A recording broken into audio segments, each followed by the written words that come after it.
Barthélémy Ngom. Bienvenue à la technique de ce journal Aliouba. Lendemain de manifestation à Touba et à Mbaké, les populations déplorent l'attitude des manifestants qui ont saccagé des biens publics de la cité religieuse. Elles demandent aux manifestants donc de respecter le niguel du khalife général des Mourides. À Touba d'ailleurs, on note un renforcement des éléments de sécurité. Nous y reviendrons tout à l'heure avec Marema Diop. Mais notez concernant ces manifestations dans plusieurs localités contre le couvre-feu, notez surtout que l'ASCOSEN déplore les actes de vandalisme, notez ça et là. L'association consumériste dénonce cette forme de pression pour la réouverture du trafic interurbain. Momata Sissé, le vice-président de l'ASCOSEN, représentant des consommateurs au niveau du comité Force Covid-19, il s'est confié à Sodecham. Pourquoi nous nous opposons au niveau de l'ASCOSEN? Parce que le virus est là et le virus est transporté. Et le véhicule est l'outil le plus approprié pour propager cette contamination à travers la population sénégalaise. Il y a des endroits où la contamination est inexistante et si jamais l'État cède à la pression et ouvre le transport interrégional, tout le pays va s'embrasser. Cependant, c'est un secteur difficile parce que éclaté et informel. Nous demandons qu'on fasse le focus sur l'aide alimentaire vers ces populations. Les gares routières ont été répertoriées et il est très aisé pour le ministre en charge de l'aide alimentaire d'acheminer le kit alimentaire à l'endroit de ces populations-là. C'est ce que nous demandons pour les soulager un moment et le combat continuera pour vaincre l'ennemi invisible. Il ne faut jamais donner de l'aile à cet ennemi invisible parce que notre plateau médical ne peut pas supporter si la contamination est généralisée. Imaginez le monde rural où le plateau est inexistant. Le transport en commun véhicule cet ennemi invisible et tout le monde va en souffrir. Faisons le focus sur l'aide alimentaire à l'endroit de ce département. Je parle du segment transport en commun pour afin de les soulager un moment. Momata Sissé, c'est le vice-président de l'ASCOSEN, représentant des consommateurs au niveau du comité Force Covid-19, midi 5 minutes. RFM, l'info, c'est ici. L'info, c'est ici. Le Covid-19, le bilan de ces dernières 24 heures, 109 guéris. Par contre, on note une augmentation des cas graves qui sont passés de 15 à 17. Sur les 1549 tests réalisés, 96 sont revenus positifs, 80 contacts et 16 cas communautaires. Docteur Marie-Khémesse Ngomdiaye, directrice de la santé. Sur 1549 tests réalisés, 96 sont revenus positifs, soit un taux de positivité de 6,19%. Les cas positifs sont répartis comme suit. 80 contacts suivis par nos services, 16 cas issus de la transmission communautaire répartis entre Dakar Plateau 3, Touba 3, Liberté 1, Mbao 1, Rufisque 1, Kermassar 1, Parcelles Assainies 1, Yeumbeul 1, Ouest Foire 1, Sacré-Cœur 3, 1, Yoff 1 et Amitié 2, 1. 109 patients hospitalisés ont été contrôlés négatifs et déclarés guéris. 17 cas graves sont pris en charge dans les services de réanimation. L'état de santé des autres patients hospitalisés est stable. À ce jour, 3 932 cas ont été déclarés positifs, dont 2063 guéris, 45 décédés et donc 1823 sous traitement. Le ministère de la Santé et de l'Action sociale exhorte les populations à se mobiliser davantage au sein des communautés pour un respect strict des mesures de prévention individuelle et collective. Et puis le constat est qu'à Kaffrine, le virus se propage dans la région. Après Koungheul, un autre département vient d'enregistrer son premier cas de Covid-19. Il s'agit du département de Birkelane. Le malade est un enseignant de 35 ans qui a récemment quitté Dakar pour rejoindre Kaffrine pour la reprise des cours. Et pourtant, le médecin-chef de région précise que même ici à Dakar, l'enseignant en question a été identifié comme un cas contact. Omar Ndiaye. Après 2 personnes contrôlées positives à la Covid-19 à Koungheul et âgées de 35 et 25 ans, un autre cas vient d'être enregistré cette fois-ci, c'est à Birkelane. Il s'agit d'un enseignant de 35 ans qui était venu de Dakar pour la reprise des cours. L'enseignant en question était un cas contact reporté à Dakar. Kaffrine enregistre désormais 3 cas confirmés, dont 2 à Koungheul et 1 à Birkelane. Les autorités ont pris toutes les mesures pour recenser les cas contacts du nouveau cas. Toutefois, selon elles, le dispositif n'est pas sur place pour la prise en charge d'éventuels cas graves. Kaffrine, Omar Ndiaye, RFM. Et puis un autre enseignant qui aussi a été quitté Dakar, a été testé positif au Covid-19 à Darou Mousti. C'est le premier cas du district et même du département de Linguère. Un deuxième cas a été d'ailleurs signalé à Koki, Abraham Polpouy.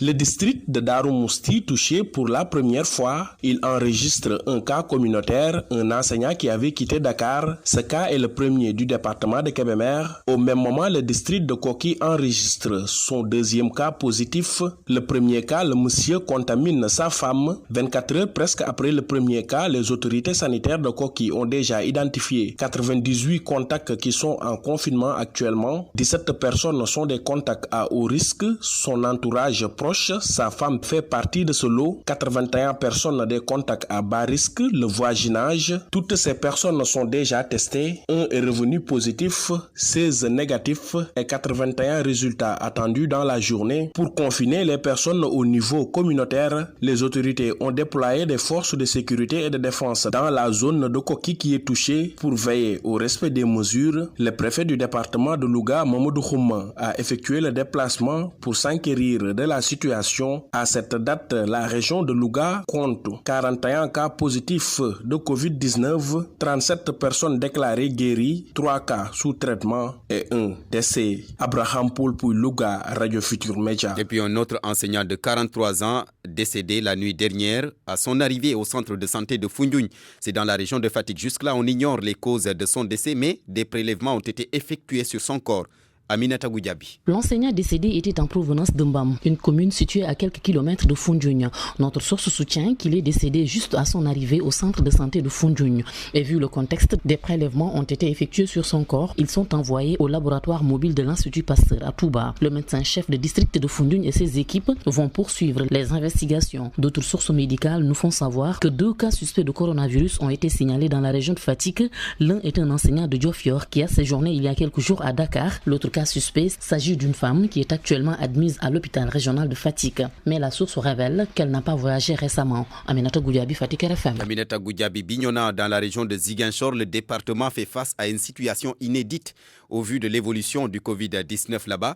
Sur les 12 enseignants testés positifs à Ziguinchor, les 7 sont de Bignona. Le conseil départemental, en rapport avec les autorités administratives, travaille à identifier tous les contacts.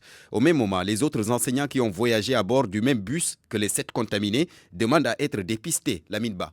Avec 7 cas de contamination à la Covid-19, tous des enseignants de retour de Dakar, le département de Bignona fait face depuis hier à sa première expérience de gestion de cas positifs du coronavirus. Dès l'annonce de la présence d'un malade de la Covid-19 dans le département, le comité départemental de gestion des épidémies, accompagné du conseil départemental, a mis en place un centre autonome de prise en charge. Mamina Kamara, président du conseil départemental de Bignona. Un plan départemental de riposte face à cette situation. On s'attendait à tout parce que Bignona est carrefour. Il fallait avoir un plan A, un plan B. Bignona a été érigé en centre autonome. Ils sont dans une lieu de la place. Et maintenant, vous savez, il faut la traçabilité. Il faut aussi travailler sur ces familles avec qui ils ont eu des contacts. Le premier objectif du comité départemental de gestion des épidémies de Bignona est d'identifier le plus tôt possible les contacts des personnes testées positives pour enrayer toute propagation de la maladie dans le reste du département. Mais le président du conseil départemental de Bignona se dit conscient que la tâche sera très rude. Le traçage sera assez complexe et difficile. C'est d'abord le traçage avec les académiques qui peut vraiment, dans une parfaite intelligence, nous aider dans effectivement ce traçage. Mais c'est surtout à Bignona, ensuite, ces clans d'eau, ces mini-cars et cette place qu'on a réquisitionné, les accompagner, les corps enseignants dans les villages. Là, il faut les retrouver parce que ces bus, en amenant les enseignants qui étaient à Dakar et autres, ont encore embarqué des enseignants pour les amener dans les autres localités. Mamina Kamara s'est par ailleurs félicité de l'attitude de beaucoup d'enseignants qui se sont signalés pour se faire tester. Il encourage le reste du groupe ayant emprunté les mêmes moyens de transport que ceux testés positifs à la Covid-19 lors du mouvement retour des enseignants d'il y a quelques jours à faire pareil. Lamine Ba, Ziguinchor, Radio Futur Média. Lamine Ba. Et puis à Sédhiou, par contre, la tendance est plutôt bonne. Aucune nouvelle contamination ces 10 derniers jours, mais malgré tout, les autorités ne baissent pas la garde. Un deuxième centre de traitement est d'ailleurs en gestation. C'est dans le dessein de permettre à la région de pouvoir prendre en charge ces malades au lieu de les référer vers d'autres régions. À ce jour, Sédhiou ne compte que 4 patients, mais pour le gouverneur de région, la vigilance reste de mise. Papa Demba Diallo, par ailleurs, président du comité régional de lutte contre les épidémies. Dès qu'on a eu le premier cas, le lendemain, on se retrouvait à 25 cas. C'est pourquoi également la gestion de cette situation ne nous permettait pas, n'est-ce pas, tout le temps de venir au niveau de la presse pour parler. Mais aujourd'hui, à l'heure où nous parlons, je crois que la situation est bien maîtrisée. Et aujourd'hui, avec l'évolution de la situation, on se retrouve avec 7 patients. Je crois que déjà aujourd'hui même, les 3 vont sortir. Donc il va nous rester 4 qui peuvent sortir demain ou après-demain.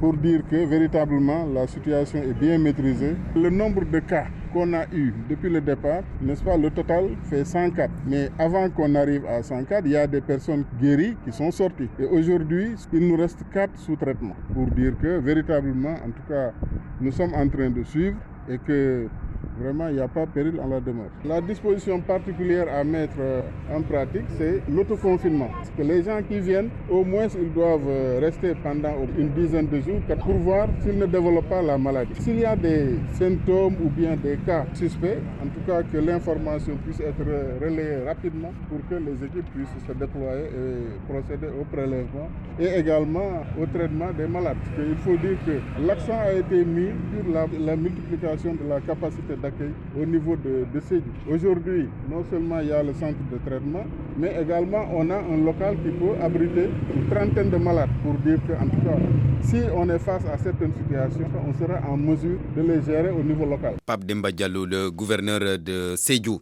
L'horizon s'assombrit pour l'école sénégalaise après la reprise ratée des cours pour les classes d'examen, une reprise qui devait avoir lieu hier 2 juin. Beaucoup d'acteurs craignent une année blanche, mais le collectif des organisations de la société civile ne veut pas d'une année blanche. Ces acteurs de la société civile demandent d'ailleurs à l'État et au gouvernement de tout mettre en œuvre pour sauver l'année scolaire. Valdiodio Ndiaye, le coordonnateur du collectif, au micro de Binta Diallo. Le combat aujourd'hui, c'est de dompter et de gérer le virus et que l'État, le pays doit continuer de fonctionner. Nous ne devons pas sacrifier nos enfants. Nous ne devons pas sacrifier l'éducation de nos enfants. Et moi, je suis un peu surpris de les entendre parler dans ce sens-là. Et je suis très étonné aujourd'hui de voir juste des syndicalistes faire un focus exclusif sur leurs intérêts de corporation, etc., en oubliant la composante la plus essentielle qui sont les enfants.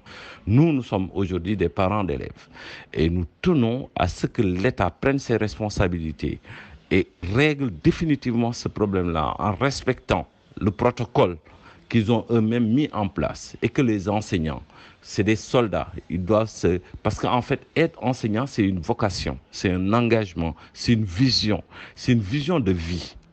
On ne devient pas enseignant pour régler un problème factuel, un problème ponctuel de perspective d'avenir. Et je pense qu'adossé sur ce principe-là, moi, je suis absolument convaincu qu'il est essentiel aujourd'hui que les enseignants, que je sais plus patriotes même que moi, s'engagent résolument dans cette option-là en prenant leurs responsabilités et mettre la pression sur l'État pour que l'État aussi respecte tout le protocole sanitaire pour que les classes rouvrent enfin. Valdiodio Ndiaye, le coordonnateur du collectif des organisations de la société civile. Le ministre de l'Enseignement supérieur l'a dit tout récemment. Cheikh Oumar Anne a annoncé la reprise des cours dans les universités via des plateformes en ligne. Mais pour les étudiants orientés dans le privé, c'est une décision utopique. Vous allez les entendre avec Koumba Sandiane Faye. Ils en ont profité pour encore réclamer le paiement de leur bourse. De poursuivre en ligne les activités pédagogiques via les plateformes des instituts de formation ouverts et à distance. Une éventuelle année blanche écartée dans les universités du Sénégal. Le ministre de l'Enseignement supérieur annonce la reprise des cours en présentiel entre septembre et octobre. Mais avant cela, les étudiants vont devoir suivre les cours sous peu en ligne, chose qui semble être impossible aux yeux du porte-parole du collectif des étudiants orientés dans le privé, Babacar Sall. Nous disons non à la reprise des cours via les plateformes. Une telle mesure qui est discriminatoire en ce qu'elle laisse une bonne partie des étudiants. Nous sommes dans un pays où l'Internet n'est pas accessible partout. Certains étudiants résidant dans les villages n'ont accès ni à l'Internet ni à l'électricité. Et ces étudiants, comment peuvent-ils suivre les cours via les plateformes? Il s'y ajoute le retard noté dans le paiement des bourses et aides pour ces étudiants. Comment peut-il arriver à avoir les moyens nécessaires pour suivre les cours via les plateformes? Mais si l'État du Sénégal avait payé les aides, peut-être que tous ces étudiants auraient de quoi acheter la connexion. Mais jusqu'à présent, Aucun étudiant du privé n'a perçu cette aide. Nous disons non à la reprise des cours via les plateformes, afin que l'égalité des chances dans le secteur public de l'éducation soit assurée. Nous ne voulons qu'aucun étudiant soit lésé pour des raisons extérieures de sa volonté. Continuer les cours via des plateformes en ligne, beaucoup d'étudiants seront laissés en rade, d'où une inégalité qui ne dit pas son nom dans l'élaboration des cours, signale l'étudiant. Koumba Sandiane Faye, midi 17. Vous suivez le journal sur RFM et je vous en remercie. RFM, fréquente modulation 94.0, la radio en puissance. RFM midi. Barthélémy Ngom. Je vous l'annonçais tout à l'heure, lendemain de manifestations à Touba et à Mbacké, les populations déplorent l'attitude des manifestants qui ont saccagé des biens publics de la cité religieuse. Elles demandent, ces populations donc, aux manifestants de respecter le ndigal du Khalif général des Mourides. À Touba d'ailleurs, Marema Diop, on note un renforcement des éléments de sécurité. Touba pense ses plaies au lendemain de violents affrontements. Au bureau du poste de Khaira, beaucoup sont venus s'enquérir de la situation. L'endroit est complètement saccagé. Impossible de franchir la grande porte.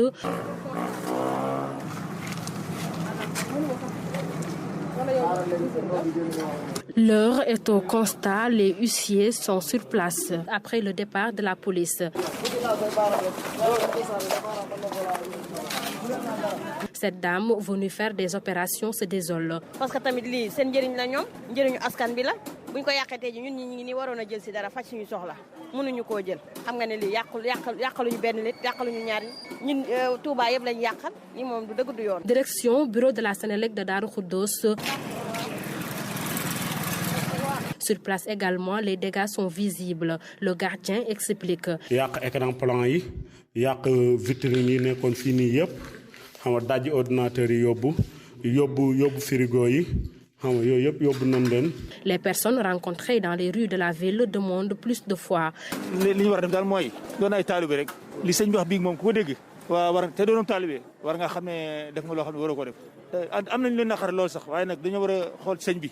kon ñun bu ne ay taalibe nañ xool si mu taxaa rek loolu xam nga metti na daal soxna si. waaw daanaka de moom daanaka waa Touba daanaka ñëpp moom soxna si ñëpp ñoo xëy am la ñu naqare wax dëgg yàlla loolu ñun taalibe yi nga xam ne ñoo ne ci dëkk bi war nañ cee jëm a góorgóorlu waat baax dimbale sëñ bi li nga xam ne moom la bëgg ci dëkk bi. 24 heures après les manifestations que la ville a connues, les autorités ont déployé un renfort d'éléments des forces de sécurité. Des engins blindés et des hommes armés au poing sont visibles dans les grandes artères de la cité religieuse. Marema Diop, Touba, RFM. Marema Diop, merci. Toutes nos excuses pour ces extraits qui n'ont pas été traduits. Je vous l'annonçais, vous l'avez peut-être senti sur les prélèvements bancaires, sur les relevés bancaires plutôt, un prélèvement Covid-19 à l'insu des clients. Les montants varient entre 100 francs et 5 000 francs CFA. Eh bien, l'association des clients et sociétaires de banque dénonce un vol organisé. Des banquiers se défendent. Anna Rocha. Une banque serait principalement concernée par ce problème, la BHS. En effet, depuis la fin du mois de mai, plusieurs usagers de cette banque ont été victimes d'un prélèvement dénommé Covid-19 à leur insu. Les montants de ce prélèvement varient entre 100 et 5 000 francs CFA, selon le président de l'Association des clients et sociétaires des institutions financières, AXIF.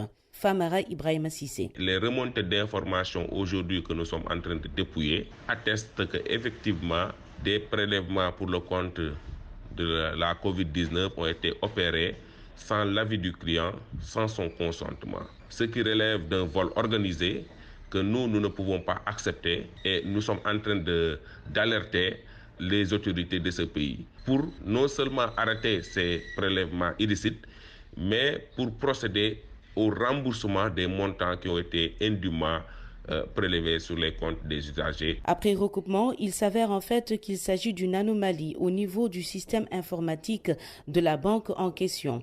Sur directive de la Banque centrale, elle a réduit de 50% certains frais monétiques notamment, sauf qu'en faisant une mise à jour de son système informatique, il y a eu quelques erreurs. L'Observatoire de la qualité des services financiers suit la situation de très près. Abim Dao en est le secrétaire exécutif. Au niveau des GAP, la BHS vous permet de retirer de l'argent en dehors de votre banque et il y a une commission qui est prélevée. C'était l'intitulé qui a qui a apporté une certaine confusion, mais ça a été corrigé d'après les informations qu'on a eues auprès de l'établissement. Donc, tout est rentré dans l'ordre. Une réunion élargie est prévue mardi prochain pour faire le point sur toutes les mesures prises par les autorités étatiques et bancaires depuis le début de l'épidémie de Covid-19 au Sénégal. Anna Rocha, une conséquence de la pandémie du coronavirus, Ndiaganiao et certaines zones rurales du département de Mbour filent droit vers une crise alimentaire. Les habitants sont déjà l'alerte et invitent l'État à accélérer la distribution de l'aide alimentaire. Toutes leurs activités économiques sont mortes à cause de la crise. Pire encore, Abdourahmane Diallo, les greniers sont vides. Depuis l'apparition du coronavirus au Sénégal, plusieurs activités sont au ralenti, une situation très compliquée pour les habitants de la zone rurale du département de Mbour. Léon Ning, coordonnateur du mouvement Ndiaganiao Anou. Le monde rural est en train de souffrir, c'est dur, c'est très dur pour les villageois, pour ces gens au moins très limités qui peinent à survenir à leurs besoins. Si nous prenons le cas à Ndiaganiao, les récoltes de la saison passée n'étaient pas du tout bonnes et aujourd'hui nous sommes entrés dans une crise sanitaire où toutes les activités sont bloquées. Ces habitants, pour la plupart des agriculteurs, éleveurs, commerçants ou chauffeurs, invitent les autorités à réagir, surtout dans la distribution des denrées alimentaires. Nous attendons toujours une aide alimentaire venant d'abord de notre mairie, mais aussi nous interpellons le président de la République, M. Macky Sall, à accélérer le processus de la distribution des denrées alimentaires. Ces habitants de la zone rurale du département de Mbour espèrent que l'État va vite réagir avant que ça ne soit trop tard. RFM Mbour, Abdourahmane Diallo. RFM, partout, tout le temps. En plus bref, le CRD, le Congrès de la Renaissance démocratique, qui dépose devant la Cour suprême 2 recours contre l'honorariat des anciens présidents du Conseil économique, social et environnemental. Ces partis d'opposition dénoncent et s'attaquent donc aux 2 décrets qui ont fait l'objet de polémiques autour de cette affaire. Je vous l'annonçais, il y a 1 an, jour pour jour, éclatait l'affaire Petrotim à la suite d'une enquête de la chaîne britannique BBC. Cette enquête révélait un présumé scandale de corruption dans l'attribution des contrats pétroliers, attribution à l'homme d'affaires Franck Timis. Le frère du président de la République, Aliou Sall, a été également cité dans ce scandale. L'enquête ouverte par la justice sénégalaise semble être au point mort depuis lors. Une situation que dénonce Babacar Mbaye Ngaraf. C'est lui le président du mouvement Alliance pour sauver le Sénégal. Il se dit déçu de la tournure de l'affaire et demande tout simplement l'annulation du contrat attribué à Franck Timis. On l'écoute avec Eladji Ndiogou.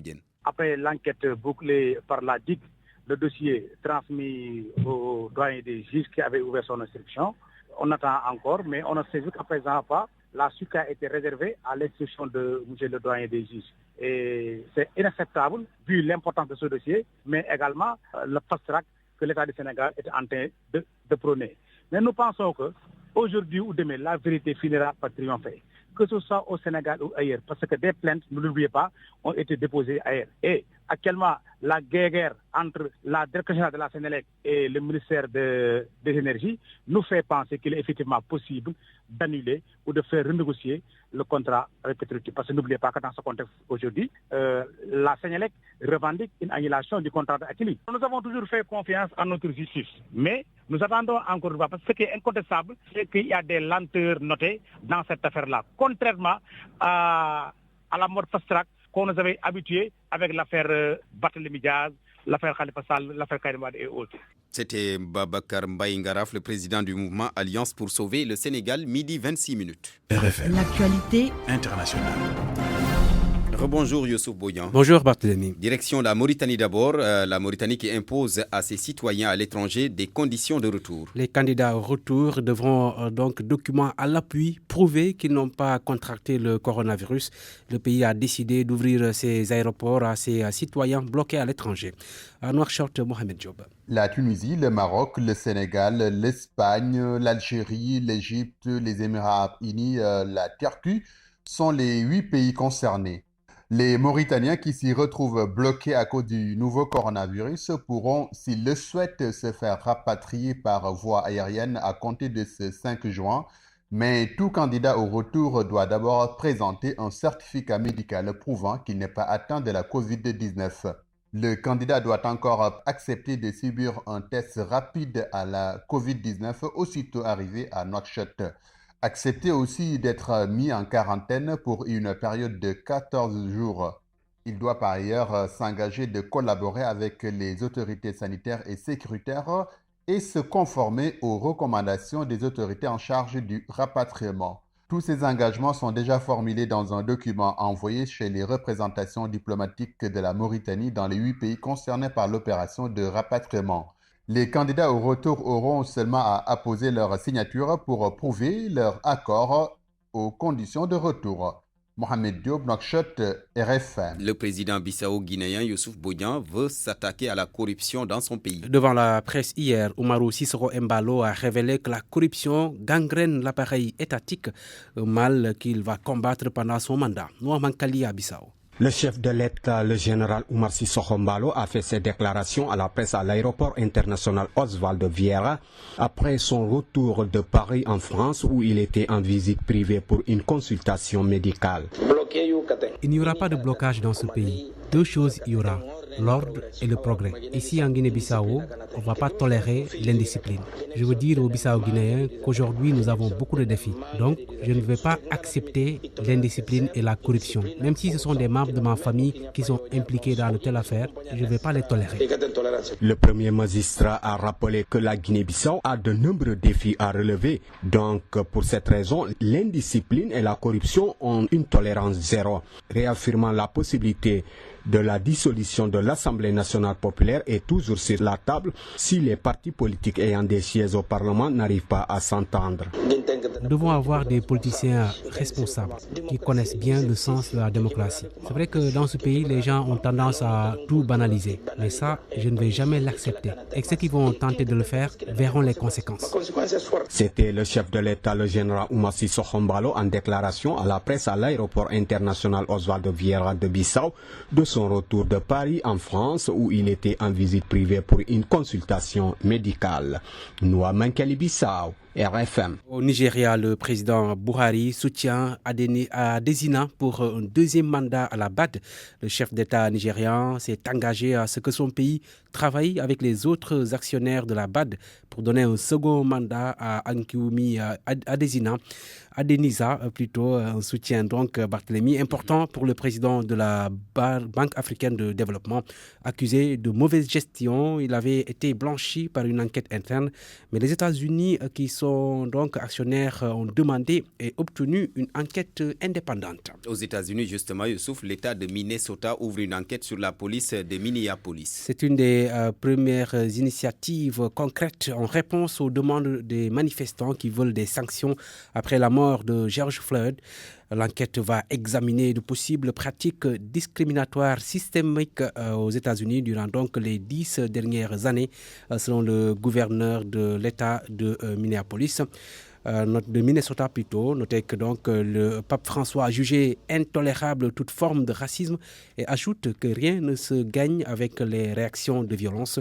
La contestation qui s'est propagée jusqu'au Canada où le débat sur le racisme et l'injustice est d'actualité, nous dit notre correspondant là-bas, Mamadou Aïcha Ndiaye. Existe-t-il un système racial systémique ou un profilage racial? Tel est le débat qui se pose ici au Canada. Au Québec, des personnalités politiques à l'Assemblée nationale se prononcent sur cet état de fait. Écoutons Jagmeet Singh. Inégalité économique, inégalité sociale, discrimination à l'embauche. Pour François Blanchet, du Parti québécois, il n'y a pas de place pour le racisme. Il n'y a absolument pas de place pour l'intolérance, le racisme ou l'extrémisme. Donc le racisme systémique existe probablement. Il ne doit pas dénoncer les individus, mais appeler à la relecture de nos règles. Racisme ou discrimination systémique. Le premier ministre du Québec, François Legault, relativise. Il n'y a pas un système en place qui fait qu'on s'organise pour discriminer. Justin Trudeau, le premier ministre fédéral, sur une question d'appréciation sur ce qui se passe aux États-Unis d'Amérique, a préféré s'abstenir et garder un long silence, comme pour ne pas déranger son homologue Donald Trump. Ici, Montréal, Mamadou Aïcha Ndiaye, Radio Futur Média. Merci Aïcha, merci à Barthélemy, c'est tout. Merci beaucoup Youssouf Bodian. RFM, la radio de toute l'actualité. Place maintenant à Coronews, les informations relatives à la Covid-19 au Sénégal, en Afrique et à travers le monde. C'est avec Nafisa Toussila. Le bilan est reparti à la hausse aux États-Unis ce mercredi. Plus d'1 800 000 cas recensés et le nombre de décès est à 1081 morts contre 734 la veille, portant le bilan de décès total à 106 181. Une levée partielle du confinement est notée dans quelques villes et pour New York, ce sera à partir du 8 juin prochain. Considéré comme le nouvel épicentre de la pandémie, selon l'OMS, le Brésil dépasse la barre des 30 000 morts. Il a enregistré ce mercredi 1262 décès en 24 heures et les cas sont à 555 383. Mais selon les estimations divulguées par la presse, le nombre de personnes réellement infectées serait de 12 à 15 fois supérieur aux chiffres annoncés par les autorités. Mais en dépit de cette situation sanitaire inquiétante, Sao Paulo a annoncé la reprise raisonnée de certaines activités économiques à partir de lundi. En Europe, l'Italie voit son bilan de nouveau à la baisse. En 24 heures, on compte 55 décès contre 60 hier, portant le nombre de morts à 33 530 au total depuis le début de l'épidémie. L'Italie rouvre aujourd'hui ses frontières et annule la quarantaine obligatoire des étrangers de l'Union européenne à partir du 15 juin. Les lieux de loisirs comme cinémas et théâtres seront ouverts. L'Espagne n'a, elle, compté aucun décès depuis hier et tout comme l'Italie, elle a décidé d'ouvrir ses frontières aux touristes en fin juin. Attitude aussi valable pour la Belgique et l'Allemagne, entre autres. La France, en déconfinement depuis près d'un mois, a enregistré 107 morts. Le dernier bilan publié a été revu à la baisse. En Afrique, le Covid-19 poursuit sa progression, même si elle est timide comparée au reste du monde. Au Maghreb, on enregistre toujours des nouveaux cas, de même que des décès. Au Maroc, la restriction est toujours de rigueur, voire même renforcée. En Tunisie, c'est une sortie de confinement depuis le 4 mai. En Égypte, où le virus est apparu depuis le 14 février, les restrictions sont toujours d'actualité. En Afrique subsaharienne, l'Afrique du Sud et le Cameroun sont les pays les plus touchés. En République démocratique du Congo, on note une flambée de la pandémie car la barre des 3000 cas recensés a été dépassée. Au Sénégal, à ce jour, l'on compte 96 cas positifs sur 1549 tests réalisés ce mercredi 3 juin. Le bilan total s'élève ainsi à 3932 cas positifs, 2063 guéris, 1823 sous traitement et 45 décès. RFM, la presse du jour. Bonjour. Vague de manifestations. Diourbel, Thiès, Tambacounda et même la cité religieuse Touba ont été le théâtre d'émeutes. Plusieurs villes du pays se sont rebellées contre les mesures restrictives pour lutter contre le Covid-19. L'observateur constate que malgré la nuit, des jeunes sont simultanément sortis dans les rues pour exiger la fin de l'état d'urgence et du couvre-feu. Nous sommes fatigués, nous avons faim et nous en avons marre, lâche un manifestant dans les colonnes de l'observateur. Touba, Mbaké, Thiès et Tivaouane s'embrasent, pointe encore la tribune qui, revenant sur ces manifestations, rapporte que des centaines de jeunes ont brûlé des pneus et barricadé les principales artères. Conclusion du confrère, avec ces manifestations qui voient le jour, les forces de l'ordre devront travailler nuit et jour. Mais la question est de savoir si les forces de l'ordre pourront faire face à une nouvelle mobilisation sur tout le territoire. Est-ce tenable? Là est la question. Surtout que le témoin parle d'un début de révolte contre l'état d'urgence. Le ras-le-bol se généralise à travers le pays, énonce encore Vox Populi qui fait part de scènes de violence la nuit dernière. Route barrée, circulation perturbée, pneus brûlés et heurts avec la police. Touba, Tamba et Mbaké se déchaînent dans la rue, écrit encore les Échos. L'observateur fait le bilan des manifestations entre Touba et Mbaké. Les agences de la Sénélec et de Poste Finance vandalisées et une ambulance incendiée. À Tivaouane, le commandant de la gendarmerie a été blessé et une vingtaine de personnes arrêtées. L'AS, qui revient sur les scènes de violence, souligne que les transporteurs se révoltent parce qu'ils sont restés 3 mois sans gagne-pain. Ils ont ainsi exprimé leur colère pour exiger la reprise du transport interurbain. Et les chauffeurs n'étaient pas seuls, constate encore mon confrère. Le journal précise que les femmes, les jeunes, bref, les populations étaient massivement sorties pour prêter main forte aux chauffeurs manifestants. Circulation bloquée, plusieurs arrestations, affrontements avec les forces de l'ordre. Touba a été secoué hier et la quiétude des riverains sérieusement perturbée. Du coup, reprend l'observateur, le khalife général des Mourides est sorti pour appeler les manifestants au calme. J'ai été grandement m'a surpris d'apprendre que des séries de manifestations se passent présentement à Touba, dit Serigne Mountakha Mbacké Bassirou, qui a recommandé à tout le monde de garder le calme et de retourner à la maison le temps pour lui de savoir ce qui est à l'origine de ces mouvements d'humeur et éventuellement les solutions à préconiser pour y mettre un terme. Un message destiné aux talibés en quête de l'agrément divin. En attendant la suite, intéressons-nous à la reprise ratée des cours pour les classes d'examen. Le quotidien fait part d'incertitudes et dresse un tableau noir de la situation. Jusque-là, aucune nouvelle date n'a été retenue par le gouvernement. Les syndicalistes, pour attendre avec le ministre de l'Éducation nationale, lui demandent de tirer toutes les conséquences de ce cafouillage, de ce fiasco, pour reprendre les mots utilisés par le secrétaire général du SADEF, Mbaye Sarr. Autant dire, note le journal, que Mamadou Talla n'a sans doute pas dormi hier, lui qui se voit engagé dans une opération aussi importante que périlleuse. Le ministre, selon toujours le quotidien, tente de dissiper les peurs et écarte d'emblée une année blanche. Il a annoncé une reprise des cours à un autre moment plus propice. Mais quand exactement? Personne ne sait, car jusque-là, aucune date n'a été retenue. Mais ce qui est clair aux yeux de Saourou Sène du SAEMS est que ça va être extrêmement difficile cette reprise des cours, vu que le dispositif en termes de mesures sanitaires doit être pris au sérieux par l'État et les collectivités territoriales. Déjà, Grand Place évoque une grande déception chez les enseignants.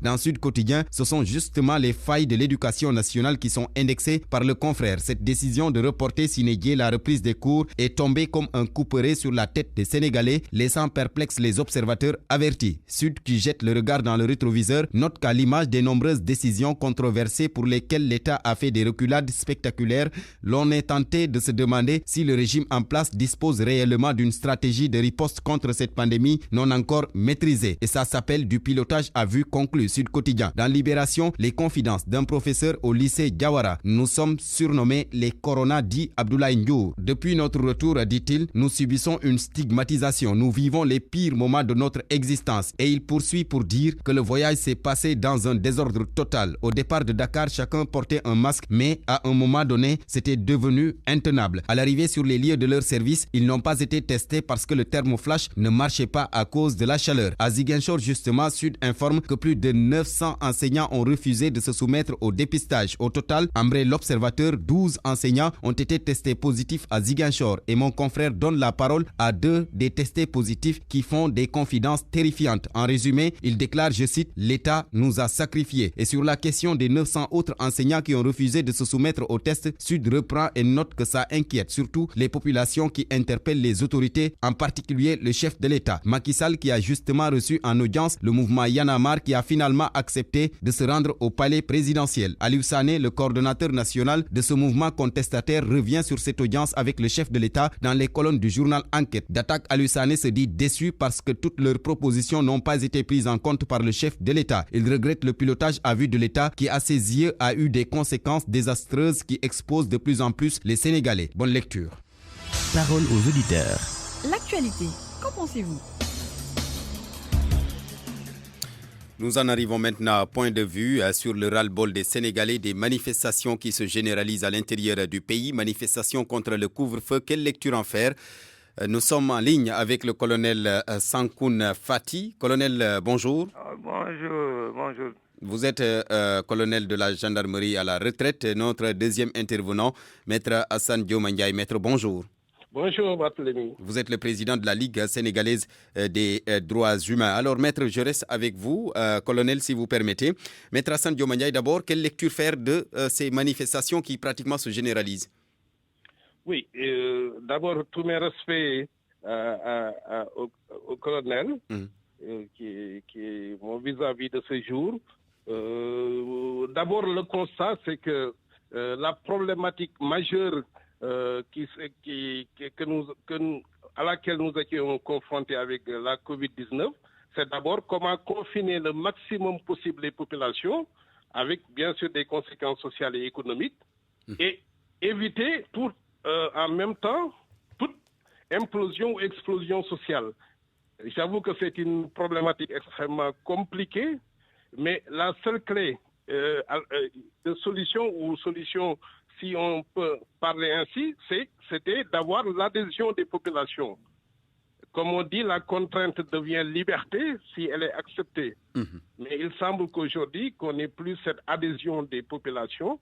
Et vous voyez, forcément, il y a une rupture dans cette dynamique de solution à cette problématique. Il semble que de plus en plus que les populations sénégalaises n'acceptent plus ces mesures restrictives.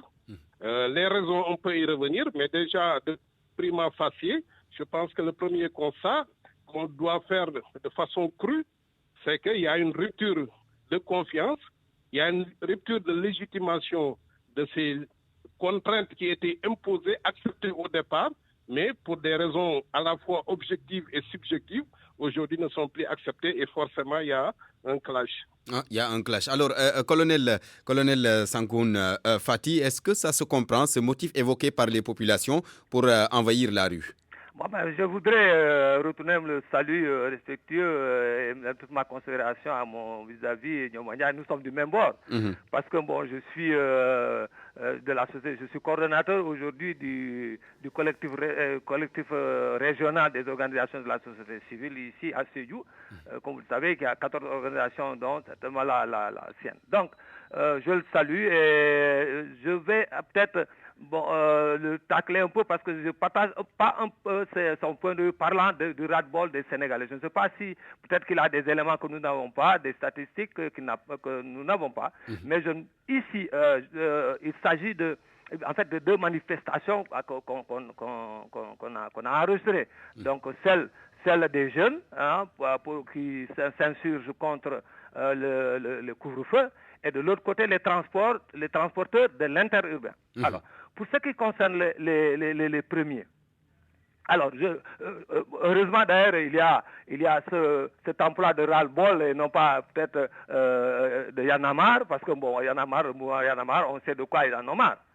Alors maintenant, pour ce qui concerne, moi j'attends que ces jeunes puissent justifier aux Sénégalais en général et au calife général des Mourides en particulier, comme vous le savez, les a invités, de justifier de l'activité qui soit religieusement tolérée, économiquement productif et surtout médicalement garantie contre la propagation du coronavirus.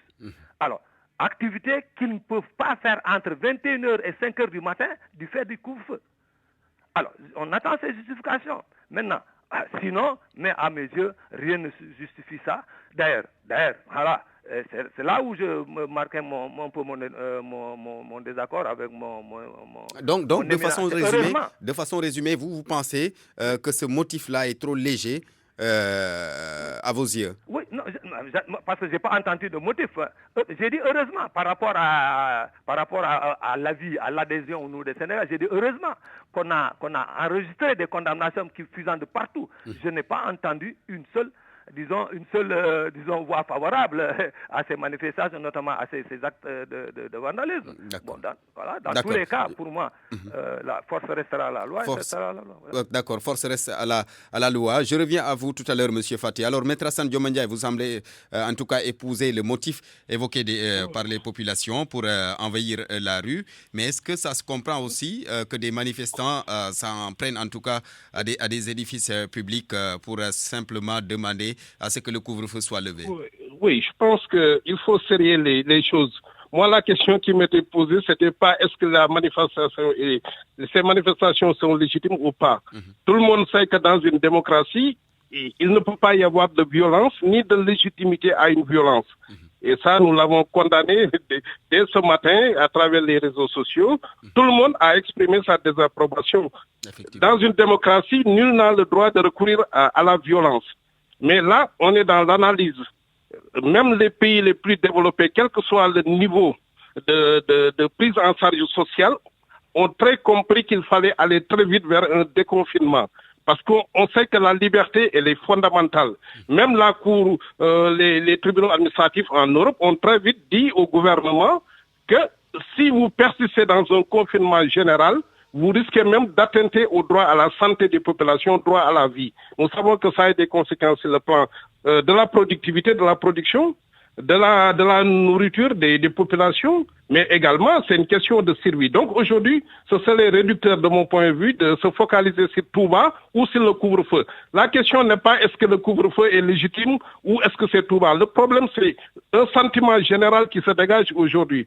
Nous sommes dans la société, nous ne sommes pas des éléments extraordinaires. L'état d'urgence a fait qu'aujourd'hui l'activité économique est au ralenti, du coup les populations en pâtissent. Oui, mais le gouvernement a bien compris ça. Et d'ailleurs, c'était l'objet de ces mesures d'accompagnement. On était conscient qu'en confinant les populations, il fallait les accompagner afin de réduire au minimum les conséquences sociales. Malheureusement, on peut discuter de la gestion de ces mesures d'accompagnement qui, de mon point de vue, n'a pas été aussi exemplaire de manière à compenser la privation de liberté et à exorciser les frustrations qui naîtraient de ces contraintes majeures. Mais malheureusement, ces populations ont attendu 1 mois. Il n'y a pas eu de protestation. 2 mois. Maintenant, on est à un 3e mois.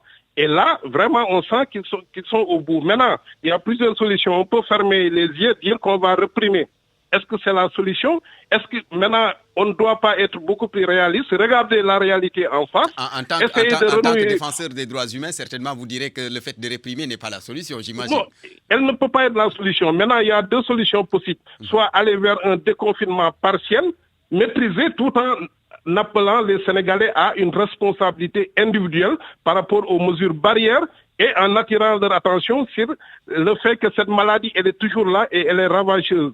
D'autre part aussi, il y a une possibilité de renouer le contrat de confiance au niveau gouvernemental, au niveau politique. Mais on ne peut pas occulter aujourd'hui le fait que la majorité des Sénégalais aujourd'hui n'adhèrent plus à cette politique de confinement. Il ne s'agit seulement du couvre-feu. Le couvre-feu est un aspect simplement de ces restrictions ou en tout cas de cet état d'urgence. Je pense que le problème n'est pas aujourd'hui de blâmer le couvre-feu ou quoi que ce soit, mais il faut comprendre que l'homme a des exigences, l'homme a des aspirations. Et de l'autre côté, du fait de notre sous-développement, il était très difficile de demander aux populations de rester 3 mois, 4 mois chez eux, ou en tout cas d'anéantir tout effort de production ou d'activité rémunératrice de revenus, tout en ne leur assurant pas le minimum. Malheureusement, l'aide n'est pas parvenue à tout le monde. L'aide n'est pas encore parvenue. Alors, une petite question. Est-ce que aujourd'hui, le motif qui a été évoqué je prends l'exemple des transporteurs qui demandent en tout cas la réouverture du trafic interurbain, est-ce une solution dans ce contexte où on note un peu partout des cas? Oui, mais si ce n'est pas la solution, il faut compenser la perte, ou en tout cas... L'État a sorti de l'argent pour aider. Oui, mais cet argent, on vous dit dans un garage, tout le monde aura moins de 6 000 francs. Chaque transporteur aura moins de 6 000 francs ou 10 000. Imaginez un transporteur qui reste 3 mois et à qui on donne 10 000 francs. Est-ce que vous pensez que cela peut compenser? Derrière ce transporteur, il y a un chauffeur.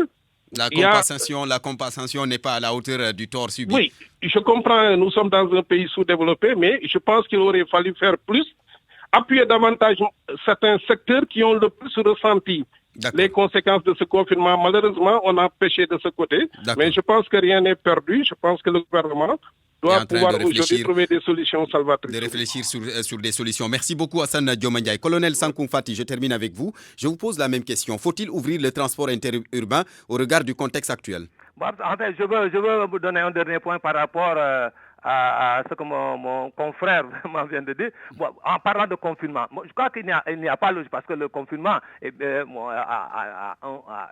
une connotation, a des conséquences. Il n'y a pas de confinement parce que selon la loi de 1969 sur l'état d'urgence, si on décrète un confinement, c'est que l'État doit subvenir à l'alimentation, etc., à la prise en charge de ceux qui sont confinés. On n'est pas dans un cadre de confinement, juridiquement prononcé, donc on évite les gens à rester chez eux.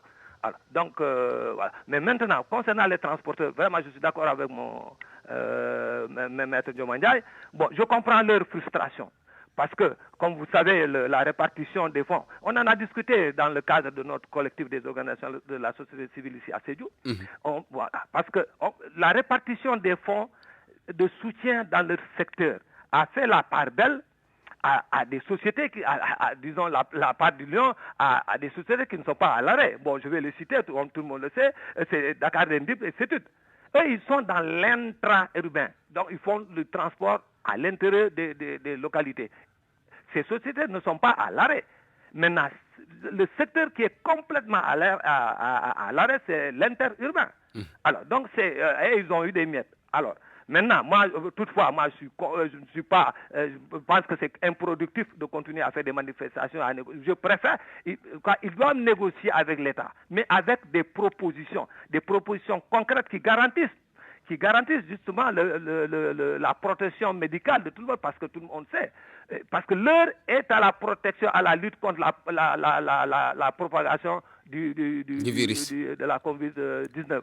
Donc, par conséquent, si ces gens, ce secteur, ces responsables qui sont très responsables, viennent avec des propositions concrètes pour ça, je ne vois pas. Je pense que les autorités iront dans le sens, dans la mesure que c'est garanti de médical. D'accord. Donc ce que vous recommandez, c'est que les transporteurs engagent des discussions avec le gouvernement, avec bien sûr des propositions concrètes qui pourraient en tout cas déboucher sur des solutions. Merci beaucoup. Merci. Mais qui garantissent la sécurité sanitaire de tout le monde. La sécurité sanitaire de tout le monde. Merci beaucoup, colonel Sankoun. Merci, colonel Sankoun Fati, colonel de gendarmerie à la retraite. Merci également à Sandio Mandiaye, président de la Ligue sénégalaise des droits humains, qu'on va retrouver tout à l'heure à 13h. Mesdames, Messieurs, merci à vous. C'était le journal de midi présenté par Barthélémy Ngom, mise en onde Aliou Ba. Merci de votre fidélité. Prenez soin de vous. L'info revient dans moins de 8 minutes. Un journal en Wolof avec Papa Ndiaye qui désormais vient donc nous prêter main forte, surtout pour les éditions de 13h. Papa Ndiaye que vous aurez donc dans 7 minutes pour le journal de 13h. Tout de suite, allô présidence.